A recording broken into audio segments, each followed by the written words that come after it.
Sliver picking up that red blast, that the game was just over.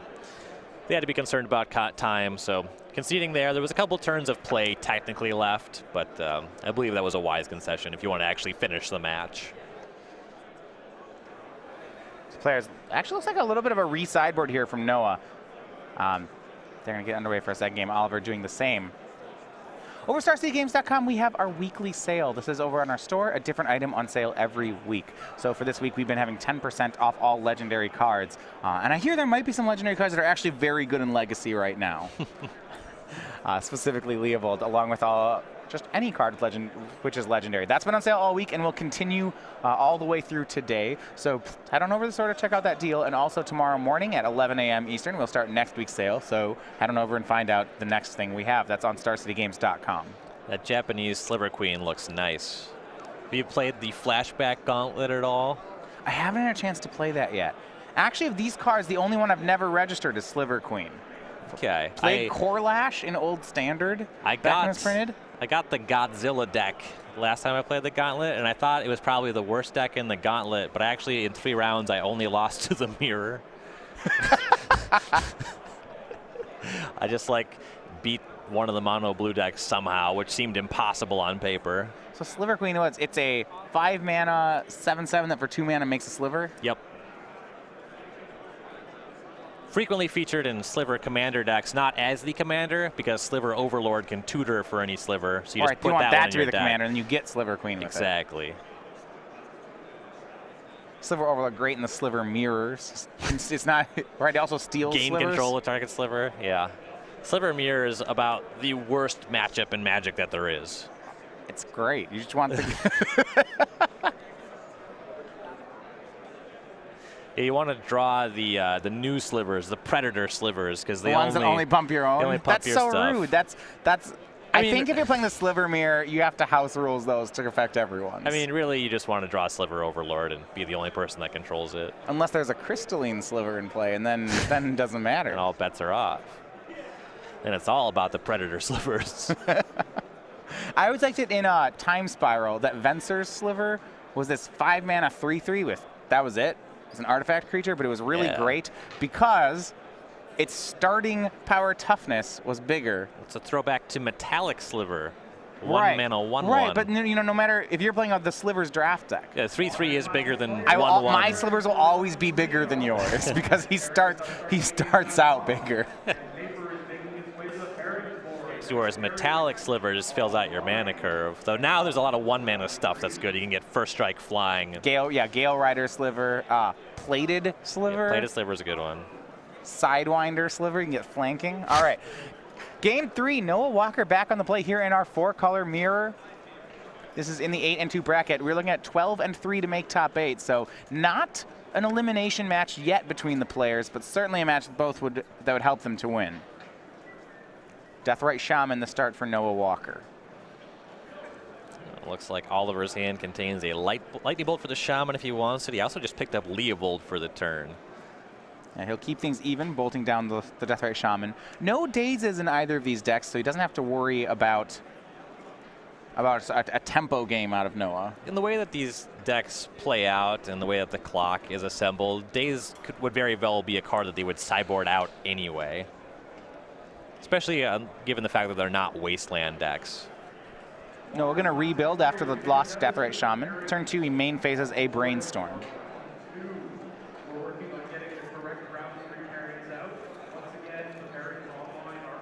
And then say go Polluted Delta to reset the library. And Oliver picks up Jace the Mind Sculptor. So he's got his 3 and 4 mana Haymakers. See when he pulls the trigger on actually trying to resolve one. Mm-hmm. And post sideboard with all the red blasts, it's a little bit harder to actually get these things on the table. Likely a good amount of attrition in between actually resolving one of those spells. So I guess in the post-board games, Red Blast certainly seems like a powerful card here. I'm not entirely sure how they'll defend against it. As you know, they don't have Blue Blast. They don't have many cards that can counter a Red Blast. Yeah, you just kind of get blasted, you know. There's Fluster Storm as a way to fight over it. Really, they're just trying to wear each other out, generate card advantage, take advantage of their Knight's Whispers, their Kolaghan's Command, really just kind of eke things out and hope to be the first one to land with the Leovold.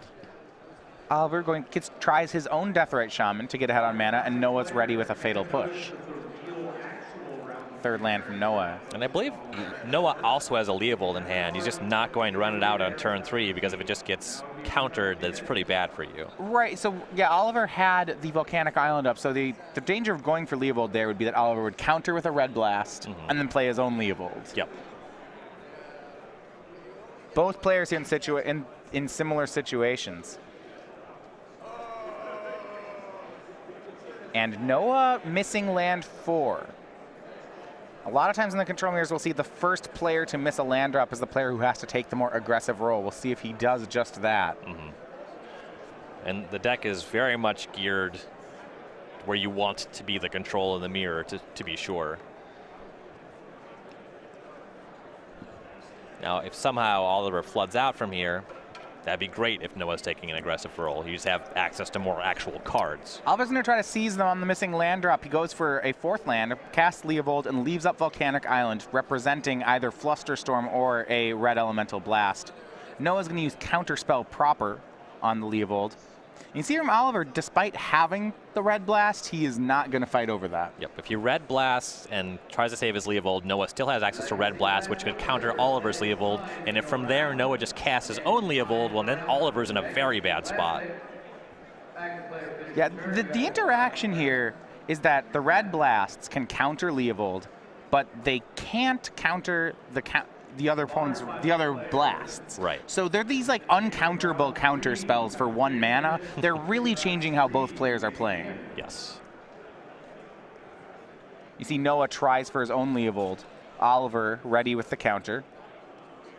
He'll now go for Jace into Noah's 1 mana. He's challenging Noah to have another Red Elemental Blast. Looks like Noah might have it. Gets Volcanic Island. Says yeah. No to the Planeswalker. Now there's a test for Noah to have either his other Leovold or a Jace of his own. Yeah, just an Underground Sea up, and Noah goes for Jace the Mind Sculptor. And he's the first person to get one of the Haymakers to stick. Oliver losing both, tries Leovold, it's countered. Noah tries Leovold, it's countered. Oliver tries Jace, countered. Noah tries Jace, resolves. This is huge. Maneuvering your Jace is kind of interesting in this matchup. There's some argument to go to 5 to respect the Lightning Bolt. But then also, your loyalty doesn't matter against Red Blast. That can still happen when it's on the table. So if you go up to 5, you just miss drawing a card with your Brainstorm. Ponder from Oliver. He's hoping to hit a Red Elemental Blast or a Snapcaster Mage, needing to get the Jace off the table this turn. And one thing I'm noticing about how both players are playing this matchup is, okay, so these Red Blasts, these Pyro Blasts, are great in the matchup. However, the players don't actually have that many of them. Rather than trying to set up really favorable counter Magic Wars, it seems like both players just decide the best strategy is to jam. You know, try their Leovold, try their Jace, force their opponents to have the card.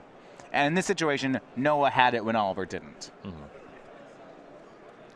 I've heard a lot of times in Miracle Mirrors, players treat Monastery Mentor the same way. You just run it out, and now Noah's going to press the advantage. And they waited a little bit of time, right? Yeah, he waited to have +1 mana. Yeah, you wait until you can at least fight over your opponent's thing. But at that point, you force them to have it. If they have it, that sucks. If they don't, you likely are in a very good position, at least for the immediate couple of turns. Noah's going to Thought Seize on Oliver 2, sees Fatal Push land and Toxic Deluge. And Noah perceives himself to be far enough ahead here that he, instead of brainstorming, he +2s the Jace. Looking at the top card of Oliver's deck, he will move it to the bottom. And presses the advantage. It looks like it's going to be Kolaghan's Command, destroying a Baleful Strix, and getting Leovold back into his hand. If you can assemble Leovold plus Jace uncontested, that is such an amazing position in this matchup. Yeah, we saw that's how Oliver closed out game 2. Either of those cards on their own represent such an advantage over your opponent. Just controlling both is an absurdity. Strix attacks Jace down to 4, but thanks to that +2 from Noah, Jace still safe from something like a top-decked Lightning Bolt.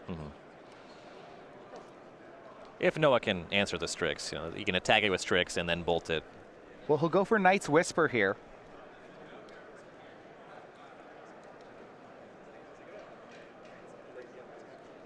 Jace brainstorming as well. It's a lot of fresh cards. Yeah, that's having Jace on the board in these control mirrors gets out of hand very quickly. And now we see a Baleful Strix of Noah's own that can play defense for his Jace. That'll make it that much harder for Oliver to solve the Jace problem. Oliver will draw. The card in his hand we know is Toxic Deluge. He will attempt to ponder for something else. Looks like he might have Snapcaster Mage in the top 3. If that's true, it's very tempting for Oliver to take the card. It is an answer to the Jace. Yeah, it's got a Snapcaster Mage and a Thoughtseize, and he knows that Noah has Leovold in hand. There's some pretty tempting ones here, though it looks like he's not opting for Thoughtseize immediately. Yeah, well, I think he wants to do all of them. He's got to brainstorm. So yeah, he's going to brainstorm here. So I believe the play is to brainstorm into Thoughtseize and Snapcaster Mage. Then use Snapcaster Red Blast on the Jace, Thoughtseize on the Leovold. And this backfires a bit. Yeah, left the Thoughtseize low on the deck, and Noah just Force of Willed his Brainstorm. Yeah, but if Noah has Force of Will, none of this is going to work anyway. It's really hard to get through this, yeah. This was a good line by Oliver. Without Force of Will, Oliver actually can cleanly answer Jace, cleanly answer Leovold in Noah's hand, and he's got a shot. And Noah's likely casting the Leovold this turn, so drawing the Thoughtseize next turn is pretty poor anyway. Yeah, I think it's a good move by Oliver. Yeah, now he can fetch it away. Yeah, he checks Noah on Force of Will, but now that Noah passes the check, the downside to Oliver's play is that if Noah had the Force of Will, this is the worst outcome. Noah doesn't lose Leovold and doesn't lose Jace. Yeah, Noah now just in a commanding position here. Right, you see Leovold and Ponder. Polluted Delta and go. And I mean, at least on this situation, Noah had to spend his Force of Will on a Brainstorm instead of on the actual removal spell. So you see a Toxic Deluge from Oliver. Doesn't really need the Thoughtseize anymore. And you see correctly, the Thoughtseize was the third card down. So that sweeps away the board. And now here's the big moment. Did Noah keep away to counter something a possible Snapcaster? It looks like unfortunate with Oliver is despite that, his last card in hand is actually still a land. He goes for Snapcaster on Red Blast for the Jace during Noah's upkeep, but Noah immediately Pyroblasts down the Snapcaster. And so while Oliver answered the Leovold, he answered most of the board, he still has not found a way to answer Jace. And that may be that's the one he needed to answer the most. Yeah, but Noah has Jace in play, several good cards in his hand. Oliver just has a land in hand. His top card is Thoughtseize. Likely wants to fetch that away with the Scalding Tar, and he's just taking a random card off the top. Deathrite Shaman for Noah. Looks like he has another Kolaghan's Command in his hands that will rebuy the Leovold, start the chain up again. And that Brainstorm into Force of Will turn may have really been the last window for Oliver to get this game. He's going to fetch. His top card is Thoughtseize. So didn't want to draw that. Instead, he'll draw a Ponder. Deathrite Shaman, a fetch land, and a Snapcaster Mage. This is certainly going to be a keep. The Snapcaster is good. There is still a Pyroblast in Noah's yard. Sort of the problem with this, as much as he wants the Snapcaster Mage, he is committed to drawing that fetch land in 2 turns. So he can use this to potentially solve the Jace problem, but he's not mounting enough stuff on his own end. Here is Snapcaster Mage from Oliver 2. Will this one resolve? It is another way to remove Jace. Looks like the answer is no. And the thing about Oliver's position is, as much as he would like to ask more for his Ponder, he really can't. You can't shuffle that and hope that you randomly draw a Snapcaster Mage and then just have 2 live cards under it. Noah's going to cast Brainstorm with Snapcaster on the stack. He doesn't have the answer just yet, but did he find it? He did. Snapcaster Mage, and Oliver knows there's another Pyroblast in Noah's yard, and that's going to do it. So in 3, Noah Walker on 4-color control wins the 75-card mirror. He's going to improve to 9-2.